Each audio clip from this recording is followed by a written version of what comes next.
Olá, povo do Altíssimo, tudo bem com vocês? Louvado seja Deus e mais uma vez um feliz sábado para você, meu querido. Hoje eu quero falar de uma coisa que eu aprendi recentemente, né?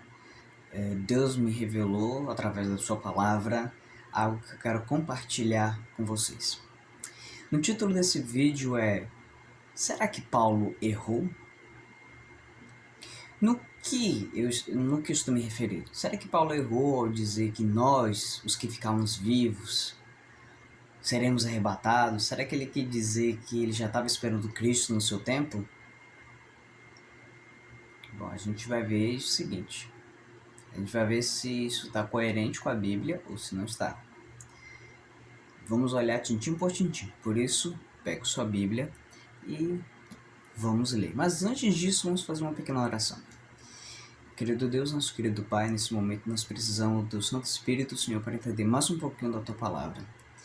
E não somente entender, mas que a gente possa colocar em prática o que está escrito. Nós pedimos em nome de Jesus. Amém.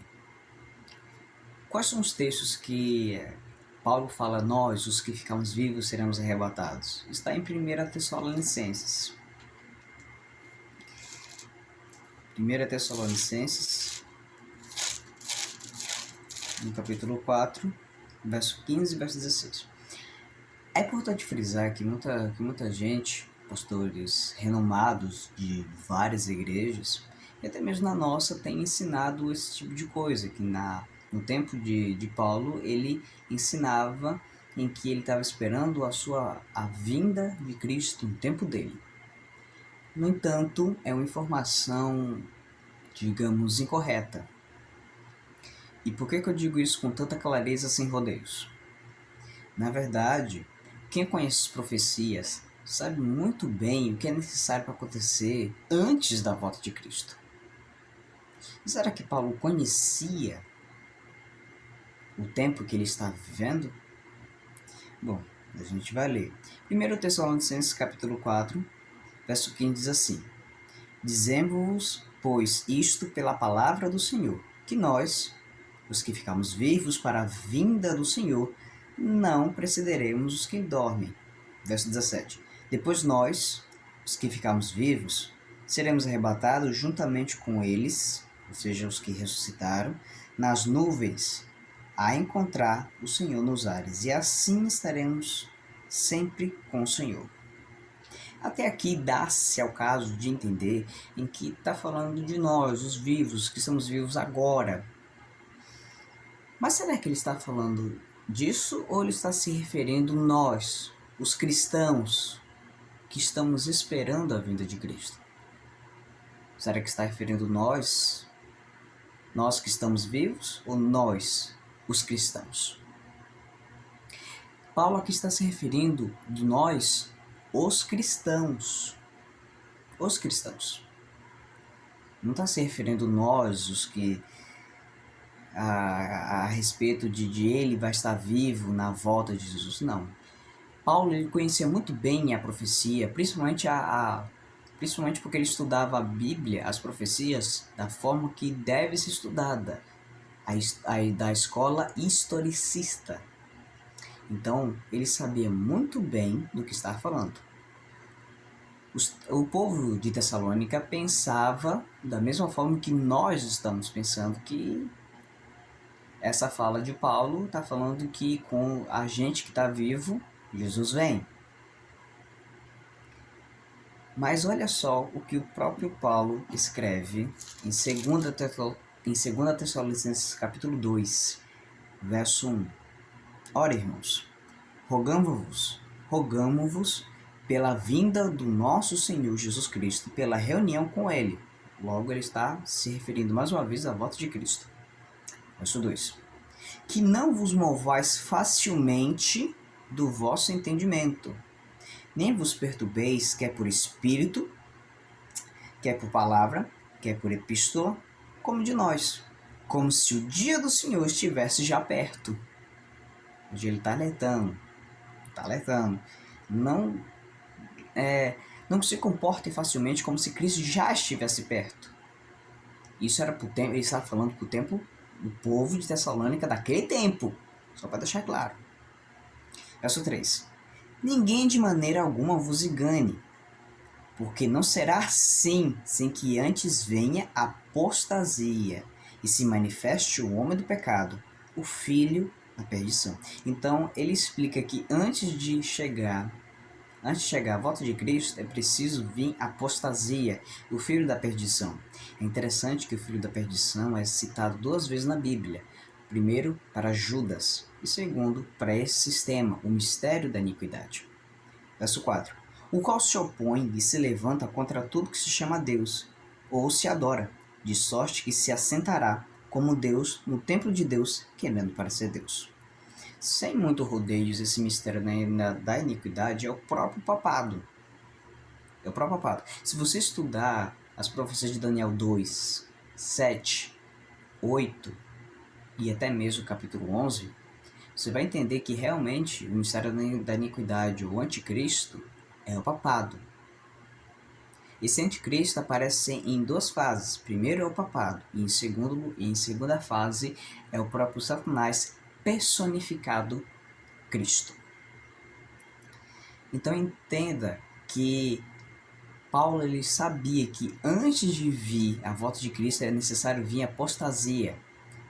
No tempo dele, a apostasia ainda não se manifestou. Ela foi se manifestar no ano 538 depois de Cristo. Tá? Isso tem que ficar claro na nossa mente. Porque olha só o verso 6. E agora vós sabeis o que o detém, para que o seu próprio tempo seja manifestado. Quem era que detém a apostasia? Era o Império Romano. Ele é que o detinha. Quando foi derrotado em 476, em 538, desculpa, aí sim foi colocado ele como um poder político religioso, um sistema político e religioso. Então Paulo sabia que Jesus não ia voltar no tempo dele. Então quando ele fala nós, está falando dos cristãos. Nós cristãos que ficarmos vivos seremos arrebatados junto com aquelas pessoas que morreram em Cristo. Você entendeu agora? Não é simples? Por isso que você tem que ver as profecias de Daniel e Apocalipse. Se você ver a estátua de Daniel capítulo 2, ela vai falar sobre o reino, a cabeça de ouro, que representa o reino de Babilônia, o peito e os braços de prata, representando o Medo-Pérsia, o quadril e o ventre de bronze, representando a Grécia, as pernas de ferro, representando Roma, e os pés, parte de ferro e parte de barro, representando o papado. Continua com... E veja só que o ferro ainda continua, ou seja, em sua essência é romana. No entanto, ela é disfarçada de cristianismo. Por isso que o mistério da iniquidade é chamado de filho da perdição. Judas foi chamado de filho da perdição. E olha, ele estava entre os escolhidos de Deus. Ele conhecia muito bem o Evangelho. No entanto, ele traiu com o quê?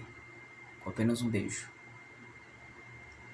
Então, esse mistério da iniquidade se transforma como se fosse um cristão verdadeiro e vai nos dar um beijo da traição. Esta é a mais pura verdade, quer você queira ou não. Se você concordar comigo ou não, não importa. O que está escrito, está escrito.